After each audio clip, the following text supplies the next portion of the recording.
Davante Adams. He wants out of the Raiders after 4 weeks. Who could have seen this coming? I picked them to win the Super Bowl, but surprise, they're not good for the 30th year in a row or whatever. And so now he wants out. And, a lot of people are connecting the dots like, hey, he's from East Palo Alto. He might want to play for a good team. Mike Silver wrote an article in the Chronicle today saying the Niners should go after Davante Adams. If they were to go after Davante Adams, what would that trade package look like in the real world?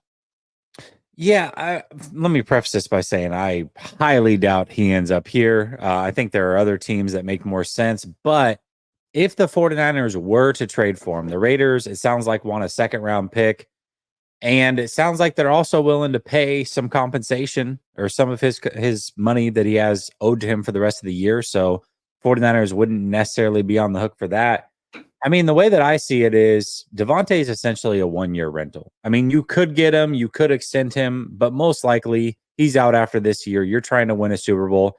So who can you give up that's also kind of a 1-year rental? Deebo Samuel. Deebo's the guy. So why not give them Deebo and like a fourth or a third? I would do that. I don't know that I would give up a second for him, but if you wanted Deebo and a third, I'd probably listen to that conversation.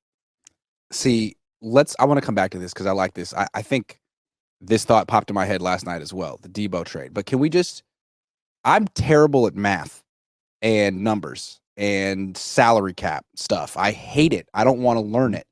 Why is it not feasible to just trade Aiyuk for Davante Adams? Well, Aiyuk's going to have a bunch of dead money because you just signed him. And would it be spread out over a few years because it's post June 1, or would it all fall next year? Being that it's post June 1, it would be this year and next.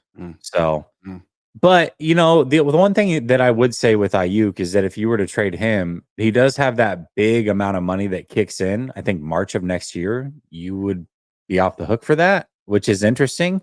So there would be some benefit to trading Aiyuk. I don't think that, again, everybody's pissed at Aiyuk and, oh my God, $30 million. But reality is what he's making this year is nowhere near $30 million.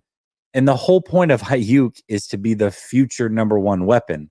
He's still going to be all of that. So why I wouldn't want to give up Aiyuk now, knowing that Davante is most likely a 1-year rental. Now, do I think Davante today is better than Aiyuk? Certainly. But you want Aiyuk for the long term. Aiyuk's not going to be this player that we've seen through 4 weeks forever. He's just not. He's going to improve. He's going to get back to who he is. And he's going to be very important to this team in the long term. So I wouldn't want to trade Aiyuk for Davante Adams. That being said, Deebo's having a better year than Aiyuk so far. For sure. Yeah. And the thing with Aiyuk is he should be rounding into form, but what's kind of alarming to me is that he wasn't super great in the playoffs last year either. And so I don't know if this is all just like a football shape issue or teams catching on to the ways that Kyle Shanahan's been using him with Brock Purdy. Like Aiyuk alluded to that a little bit. It would be kind of unprecedented and potentially irresponsible to trade a player who's 26 a month after giving him an extension, not to mention like a $23 million check signing bonus, just to give up on him a month later and bring in someone who's 32 and will be gone next year. Like that would be unprecedented. And if they don't win a Super Bowl, they'll get crushed and potentially fired. So that's probably why that won't happen.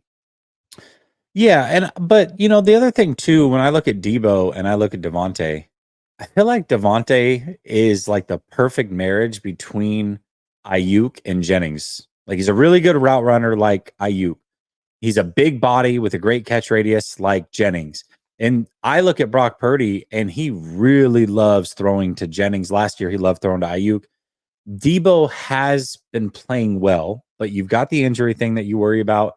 And ultimately, he's just not going to be guaranteed to get open when press man, good corners are against him. Davante Adams is always going to be open. And he's always going to be where you expect him to be. And if you throw the ball his way, he's coming down with it. So I just feel like Davante Adams with Brock Purdy would be so great to watch.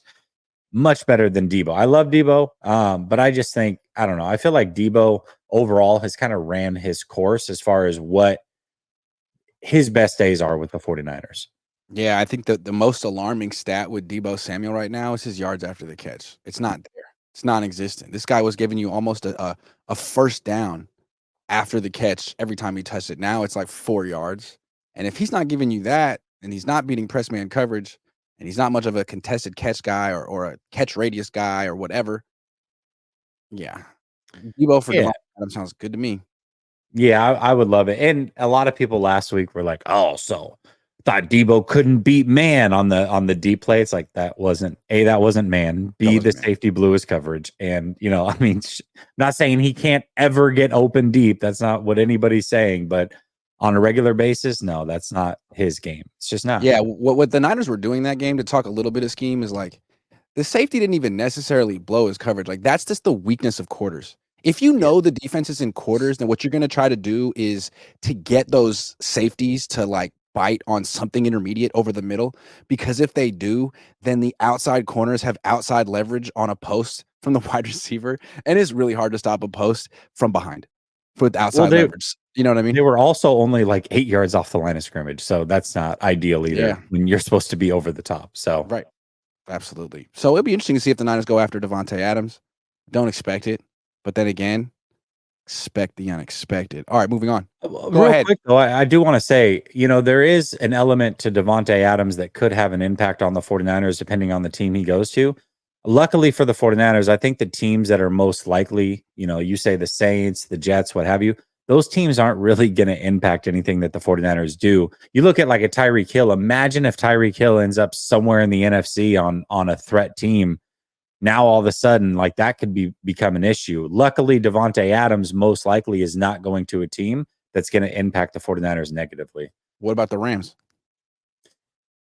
He could go there. I don't see the Rams being buyers at this moment. I think the Rams are going to wait. Now, what I will say though is the Rams' number one corner, who was projected to potentially be out for the year early on, they opened his practice window this week. So all of a sudden, they may go into the bye week like 1-4. But they come out of that bye week and they have almost all their players back. All of a sudden, they might make a run. So the Rams could get interesting.